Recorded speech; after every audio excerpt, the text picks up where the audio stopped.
지난 주일에 설교할 때 성경을 펴보지 않고 덮어놓고 하나님께서는 구원받은 자녀들이 어떻게 살기를 가장 바라신다고 했죠? 펴보나 마나 1번은 거룩하게라고 했습니다. 이 거룩하게가 좀 폭넓고 다양한 의미가 있지만은 일단은 성적으로 거룩하게. 음란을 버리고 음행을 피하고 세욕을 따르지 말라라고 했습니다. 그렇다면 여러분, 두 번째는 뭘까요? 하나님께서는 또 우리가 어떻게 살기를 바라실까요? 두 번째는 사이좋게 살기를 바라십니다. 서로 사랑하며 싸우지 않고 도와주며 살기를 바라십니다.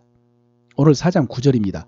형제 사랑에 관하여는 너희에게 쓸 것이 없음은 너희들 자신이 하나님의 가르치심을 받아 서로 사랑함이라. 처음에는 하나님의 뜻은 이것이 너희의 거룩함이라 곧 음란을 버리고 그랬죠. 그 다음이 형제 사랑에 관하여는 그랬습니다. 여러분, 형제 사랑이 그렇게 중요하고, 그래서 바울이 데살로니가에 있을 때 이미 가르쳤고, 데살로니가 교회 성도들이 바울의 가르침대로 서로 사랑하고 있었고, 그래서 쓸 것이 없음은 그랬는데 조금 부족하다는 것입니다. 지금 그런 흐름입니다. 형제 사랑에 대해서도 작은 흠이 있어서, 여러분 복음서에 보면은 주님께서 가장 큰 계명에 대해서 말씀하셨습니다. 가장 큰 계명, 첫째는 이것이니 하나님을 사랑하고, 둘째는 이것이니 이웃을 사랑하는 이것이라 그랬습니다. 그런데 그 주님께서 제자들에게 새 계명을 주셨습니다. 요한복음 13장 34절이죠. 새 계명을 너희에게 주노니 서로 사랑하라. 내가 너희를 사랑한 것 같이 너희도 서로 사랑하라. 너희가 서로 사랑하면 이로써 모든 사람이 너희가 내 제자인 줄 알리라. 여러분, 이 새 계명은 제자들에게, 제자들 공동체에 주신 계명입니다. 오늘날로 말하면 교회죠. 그래서 이 새 계명은 교회 안에서 너희가 서로 사랑하라 라는 계명입니다. 물론 주님께서 우리끼리만 사랑하라고 하신 것은 아닙니다. 그러나 주님께서 우리에게 너희가 서로 사랑하라는 계명을 주신 것은 사실입니다. 교회 안에서 형제 자매를 사랑하라라는 계명을 주신 것은 사실입니다. 여러분, 우리는 참 다른 점이 많습니다. 각자 성장 배경이 다르고요. 그래서 성격이 다르고 스타일이 다르고 또 가치관이 다릅니다. 요즘 젊은이들이 많이 말하는 MBTI, I냐 E냐, T냐 F냐 많이 다릅니다. 그 다른 점 때문에 갈등이 많습니다. 현실적으로. 그 다른 점이 눈에 거슬리고 또 심하면 싫고 화나고 다른 점 때문에 상처를 받기도 하고 그래서 힘든 경우가 많습니다. 이런 다른 점이 우리의 하나됨을 방해하고 또 사랑하기 힘들게 하는 것이 사실입니다. 그런데 여러분, 우리가 이렇게 서로 많이 다르지만 결정적으로 같은 게 있습니다. 뭡니까? 아버지가 같습니다. 하나님 아버지. 우리가 다 하나님이 사랑하는 자녀들입니다. 주 안에서 형제 자매입니다. 그래서 주님께서 우리에게 너희가 서로 사랑하라 라고 하신 것은 바로 이것 때문입니다. 그래서 에베소서에서 바울도 주도 한 분이시요 믿음도 하나요 세례도 하나요 하나님도 한 분이시니 곧 만유의 아버지시라 라고 하면서 1, 2절입니다. 그러므로 주 안에서 갇힌 내가 너희를 권하노니 너희가 부르심을 받은 일에 합당하게 행하여 모든 겸손과 온유로 하고 오래 참음으로 사랑 가운데 서로 용납하고 평안에 매는 줄로 성령이 하나 되게 하신 것을 힘써 지키라 라고 했습니다. 성령이 하나 되게 하신 것을 힘써 지키라. 그러므로 여러분, 우리는 다른 점 또 연약함 때문에 불편하고 힘들고 부담되고 갈등이 있더라도 주 안에서 한 형제 자매이기 때문에 하나됨을 힘써 지켜야 됩니다. 형제를 사랑해야 됩니다. 대신 여러분, 형제들 중에는 내가 감당하지 못할 형제도 있다는 사실도 알아야 됩니다. 바울은 성도들에게요, 서로 사랑하라고, 또 받아주라고, 용납하라고, 도와주라고 그렇게 권면했지만 또 그런 자들에게서 떠나라 라고 경계한 형제들도 있습니다. 교회 안에 형제입니다. 이방인처럼 여기라. 너희 가운데서 내쫓으라. 부끄럽게 하라. 내가 사탄에게 내어 주었노라. 이런 형제도 있었습니다. 이런 자들은 사도의 가르침을 따르지 않는 자들입니다. 교회에 해를 끼치는 자들이죠. 그래서 이런 자들을 사랑한다고 가까이 하다가 내가 악영향을 받으면 안 되기 때문에 바울이 멀리하라, 떠나라 라고 한 것입니다. 바울만 그런 것이 아닙니다. 마태복음 18장에서 주님께서요, 형제가 범죄하거든 먼저 그 사람에게 개인적으로 거면하고 만일 듣지 않거든 한두 사람을 데리고 가서 말하라 라고 하셨습니다. 이게 형제 사랑이죠. 그러나 17절 이하입니다. 만일 그들의 말도 듣지 않거든 교회의 말하고 교회의 말도 듣지 않거든 이방인과 세리같이 여기라 라고 했습니다. 이방인과 세리같이 여기라. 예, 이렇게 여러분 성도의 교제, 형제 사랑에도 분별이 필요합니다. 그래서 오늘 본문에다 보면 바울이 형제 사랑에 대해서는 쓸 것이 없다라고 하고요. 너희 자신이 가르침을 받은 대로 서로 사랑하고 있다고 하고 그러니 더욱 그렇게 하라라고 하면서 딱 한 가지를 덧붙이는데 11절입니다. 또 너희에게 명한 것 같이 조용히 자기 일을 하고 너희 손으로 일하기를 힘쓰라. 예, 오늘 설교 제목이 여기서 왔습니다. 조용히 자기 일을 하라. 여러분, 이 말씀의 내용, 의미를 살펴보기 전에 배경을 먼저 살펴보겠습니다. 먼저 너희에게 명한 것 같이. 여러분, 이 말은 바울이 지금 편지로 명한 것이 아니라 이미 명했다는 말입니다. 그런데 오늘 이 편지에서 다시 명령을 합니다. 내가 전에 명령한 것 같이 지금 다시 명령한다. 조용히 자기 일을 하라. 그렇습니다. 그런데 나중에 데살로니가 후서 3장에 보면요. 이런 자들에게 우리가 명하고 주 예수 그리스도 안에서 권하기를 조용히 일하여 자기 양식을 먹으라 하노라 그랬습니다. 여러분 상황이 이해가 되십니까? 바울이 데살로니가에 있을 때 명령했습니다. 조용히 자기 일을 하고 자기 양식 먹으라고. 그런데 데살로니가 전서에서 내가 전에 너희에게 명령한 것처럼 조용히 자기 일을 하라라고 편지를 썼습니다. 그런데 데살로니가 후서에서 또 이것을 명령하고 권면한다는 것은 아직도 따르지 않는 자들이 있다는 의미입니다.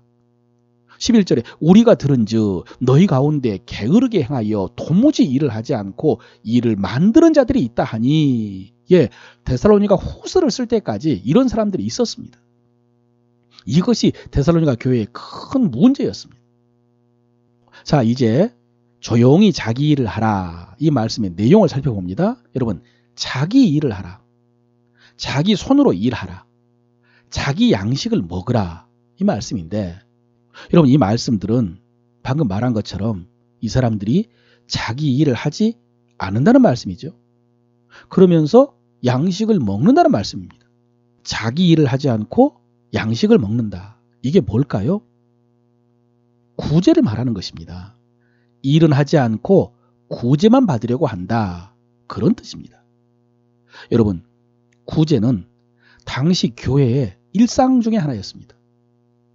사도행전 6장에서 헬라파 유대인들이 자기들의 과부들이 매일의 구제에 빠짐으로 히브리파를 원망하는 사건이 있었죠. 이 사건으로 인해서 사도들은 7 집사를 세워가지고 이 일을 그들에게 맡기고 우리는 오로지 기도하는 일과 말씀 전하는 일에 전무하겠다라고 했죠. 여러분 이렇게 초대 교회 때부터 매일 구제라는 것이 있었습니다. 오늘날에도 있는 그 무료 급식, 사랑의 도시락 이런 것입니다. 그런데 이 구제는 사실은 유대교의 전통입니다. 회당의 전통입니다. 유대교에서 구제를 매우 중요하게 여겼기 때문에 회당마다 연보함이 있었습니다. 예전에 여전도회 성미함 이런 것입니다. 또 성경에 보면 초대교회 때 날마다 떡을 떼며 순전한 마음으로 음식을 나눴다라고 했고 또 자기 재산과 소유를 팔아서 사도들의 발 아래 두면은 그것으로 각 사람의 필요를 따라 나눠주었다라고 했는데 같은 맥락입니다. 일종의 구제입니다. 여러분 이 구제가 앞에서 살펴보았던 형제 사랑입니다. 그래서 지금 조용히 자기 일을 하고 자기 양식을 먹으라 이 말씀도 형제 사랑의 흐름 속에서 나온 말씀입니다. 형제 사랑에 대한 말씀입니다. 그렇다면 여러분 생각해 보십시오. 형제 사랑이 중요하다고 했고요. 형제 사랑 잘하고 있다고 했습니다. 구제 잘하고 있다는 말입니다. 그런데 조용히 자기 일을 하고 너희 손으로 일하기를 힘쓰라. 이 말씀은 무슨 뜻일까요? 이 두 말씀이 모순까지는 아니고 약간 상반된 말씀 같습니다. 형제 사랑 중요하고 잘하고 있다. 구제 잘한다. 그런데 조용히 자기 일을 하라? 어떤 의미일까요? 여러분, 구제 좋습니다. 사랑의 도시락 좋습니다. 형제 사랑 중요합니다. 그런데 이 일을 하는 데는 재정이 필요합니다. 그리고 재정에는 한계가 있습니다. 여러분, 아까 예루살렘 교회에서 헬라파 과부들이 구제에 빠진 이유가 뭐겠습니까? 결국 예산이 부족했기 때문입니다. 그래서 원하는 사람 다 구제할 수 없었던 것입니다. 바나바를 비롯해서 많은 사람들이 소유를 팔고 밭을 팔아서 연보를 해도 모든 사람을 다 구제할 수 없었던 것입니다. 그래서 구제는 형제 사랑인데, 그런데 이 구제가 더 잘 이루어질 수 있도록 일할 수 있는 사람은 조용히 자기 일을 하라, 이런 말씀입니다. 그래서 여러분, 디모데전서 5장에 보면요, 바울이 디모데에게 이 문제에 대해서 아주 구체적인 지침을 내립니다. 여러분, 당시에 구제의 대표적인 대상이 과부들이었는데, 성경의 표현이니까 그대로 쓰겠습니다. 이 과부라고 해가지고 다 구제하지 말고 참과부 명단을 만들라고 했습니다. 참과부 명단. 그러니까 우선 구제 대상 명단이죠. 그러면서 이 참과부의 자격은 일단은 부양할 자식이나 친척이 없는 과부입니다. 자녀나 손자, 손녀, 친척이 있다면 그들을 돌보는 것이 하나님의 뜻이라고 했고요. 또 하나님께서 그거에 대해서 보상해 주신다고 했습니다. 디모데전서 5장 16절입니다. 만일 믿는 여자에게 과부 친척이 있거든 자기가 도와주고 교회가 짐지지 않게 하라. 이는 참 과부를 도와주게 하려 함이라. 그렇죠. 자기 가족이나 친척이 과부를 도와주면 교회가 부담을 덜고, 그러면 진짜 도움이 필요한 참 과부를 도와줄 수 있겠죠. 그리고 또 나이가 60이 덜 되지 아니하고 한 남편의 아내였던 자여야 된다고 그랬습니다. 한 남편의 아내. 여러분, 당시에 교회의 구제를 받은 참 과부는 의무는 아니지만 어떤 도리, 사명이 있었습니다. 이런 것입니다. 디모데전서 5장 5절인데요. 참 과부로서 의로운 자는 하나님께 소망을 두어 주야로 항상 간구와 기도를 하거니와 그랬거든. 항상 주야로 간구와 기도를 한다. 여러분, 이것이 개인 경건이면서 동시에 교회를 위한 사역이었습니다.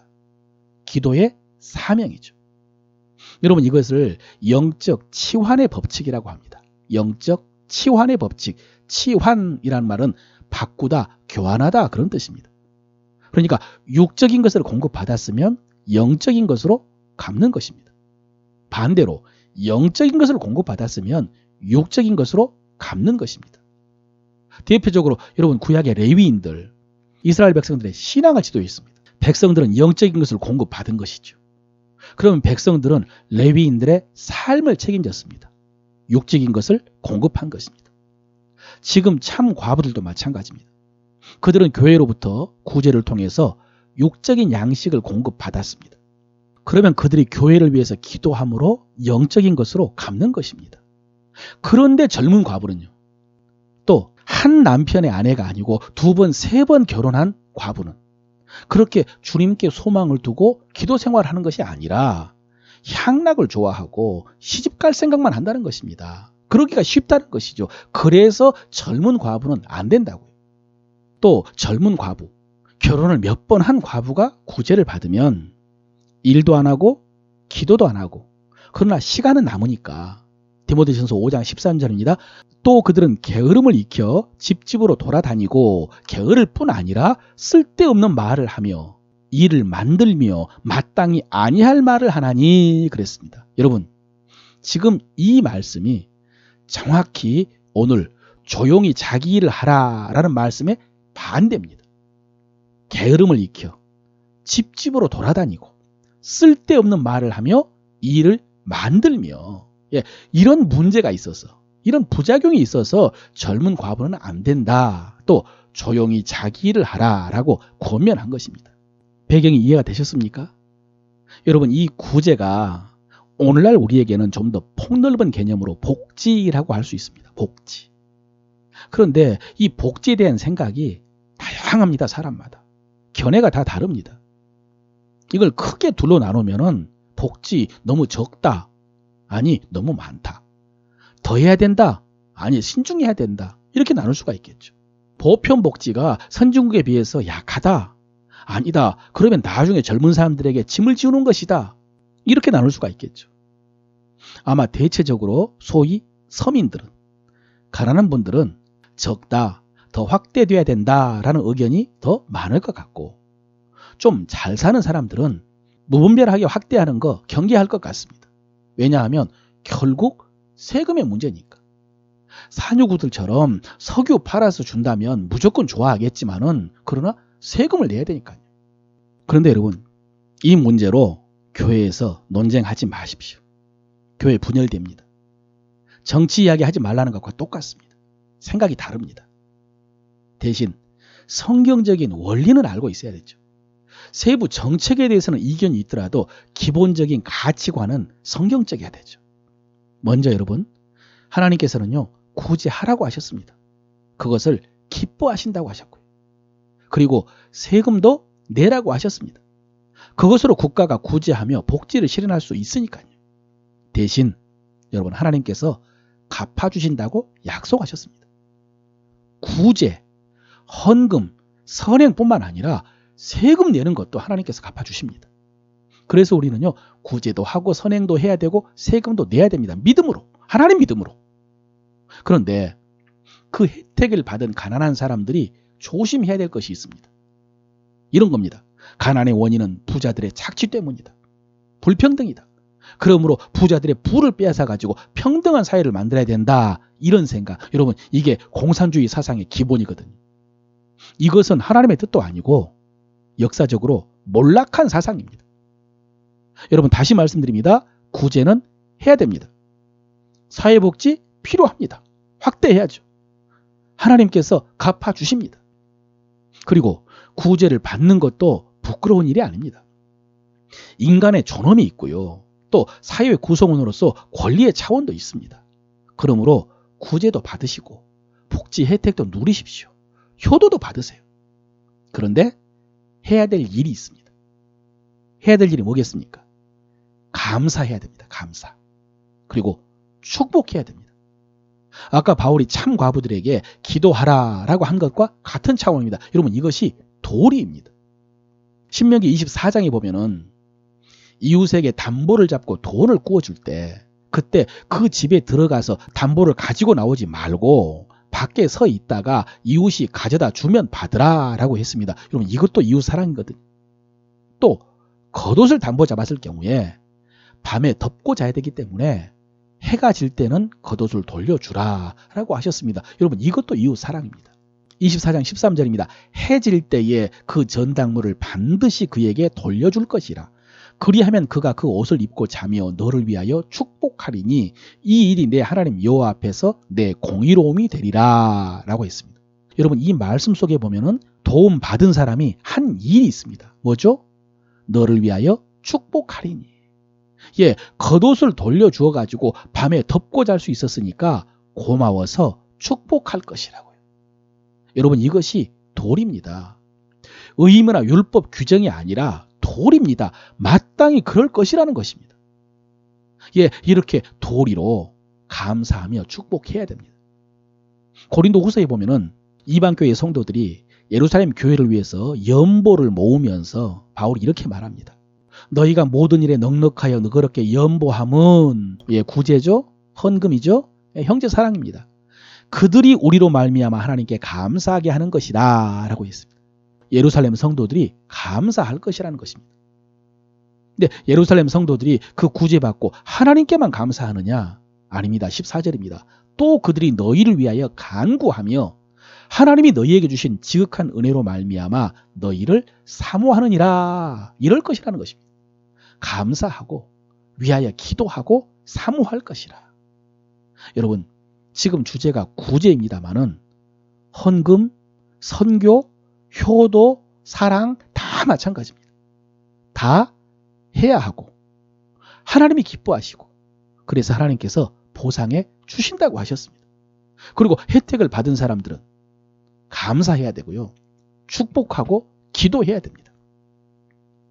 여러분, 이것도 이웃 사랑입니다. 이것도 형제 사랑입니다. 물질이 있는 사람은 구제하고 세금 내면서 이웃 사랑하는 것이고 구제를 받는 사람은 감사하고 기도하고 축복하면서 이웃을 사랑하는 것입니다. 오늘 조용히 자기 일을 하라라는 말씀 속에 이 일도 포함되어 있습니다. 기도하는 일. 설교를 마무리합니다. 여러분, 가장 좋은 것은 구제하는 겁니다. 헌금하는 것이고 선교하고 효도하고 사랑하는 것이 가장 좋습니다. 또 주님께서도 친히 주는 것이 받는 것보다 복이 있다라고 말씀하셨습니다. 복이 있다. 예, 복 받았고요. 또 복이 된다는 말씀입니다. 여러분, 이렇게 구제할 수 있기 위해서 뭐 해야 될까요? 에베소서 4장 28절입니다. 도둑질하는 자는 다시 도둑질하지 말고 돌이켜 가난한 자에게 구제할 수 있도록 자기 손으로 수고하여 선한 일을 하라라고 했습니다. 자기 손으로 수고하여 구제할 수 있도록 일해야 됩니다. 이렇게 하면 오늘 12절에 외인에 대하여 단정히 행하고 또 아무런 궁핍함이 없게 하려 함이라라고 했거든요. 여러분, 이렇게 일을 할 수 있는 사람이 자기 일을 해서 자기 양식을 먹으면 믿지 않는 사람에게 품위 있게 보이고 그들에게 신세를 지지 않을 수 있어서 좋습니다. 그리고 교회에 짐을 덜 수도 있어서 좋습니다. 짐만 덜 뿐만 아니라 힘을 보탤 수 있어서 좋습니다. 그러면 꼭 도움이 필요한 사람 도울 수 있어서 좋고요. 도움 받은 사람은 감사하고 축복하고 기도하면서 함께 하나님 나라를 세울 수 있어서 좋습니다. 여러분, 이 얼마나 좋습니까? 그런데 이게 끝이 아닙니다. 이럴 때 약속이 있습니다. 약속이 많은데 그중에 한 말씀만 살펴보면 고린도후서 9장 10절입니다. 심는 자에게 씨와 먹을 양식을 주시는 이가 너희 심을 것을 주사 풍성하게 하시고 너희 의의 열매를 더하게 하시리니 그랬습니다. 하나님께서요, 구제하는 거, 헌금하고 효도하는 것을 씨앗으로 받으시고 열매를 맺어 양식을 먹게 하시고 또 심을 씨앗을 주셔서 계속해서 의의 열매가 더 풍성해져가는 그런 선순환이 일어나게 하실 것이라는 것이죠. 사랑하는 성도 여러분, 이 아름다운 역사가 우리 가운데 풍성하기를 축원합니다.